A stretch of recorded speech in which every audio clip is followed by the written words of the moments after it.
তো এবার আমার কথা বলার পালা, তাহলে লিখে ফেলি it's, I T S, it's আমার, আমার বলতে কি ব্যবহার করব, মাই, তারপরে কি টার্ন টু, হ্যাঁ, T U R N, turn to, তারপরে কি ভার্ব, ভার্বের প্রেজেন্ট ফর্ম, তাহলে কথা বলার ইংরেজি কি স্পিক, এস পি ই এ কে, স্পিক।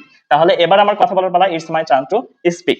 আমরা যদি এখানে দেই, এবার আমার পরিবর্তে লিখি এবার তার বা তোমার, হ্যাঁ, এবার তোমার কথা বলার পালা, তাহলে আমরা মাইটা তুলে দিয়ে দিব ইয়োর, মানে তোমার, হ্যাঁ, কি দিব, ইয়োর মানে তোমার। তাহলে এবার আমাদের কথা বলার পালা, it's hour turn to speak, হ্যাঁ। এবার আমার প্রশ্ন করার পালা, তো প্রথমেই কি হবে, ইটস আমার, মাই, ইটস মাই, হ্যাঁ, turn, T U R N, turn to, তারপরে কি একটা ভার্ব লিখতে হবে, ভার্বের প্রেজেন্ট ফর্ম, প্রশ্ন করার পালা, এ এস কে, আস্ক মানে প্রশ্ন করা, এটা ভার্ব এবং ভার্বের প্রেজেন্ট ফর্ম, প্রশ্ন করার পালা, ask question, Q U E S T I O N, question.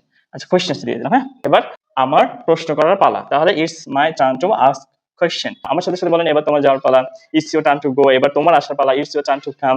এবার তাদের ইংরেজি শেখার পালা, it's their turn to learn English.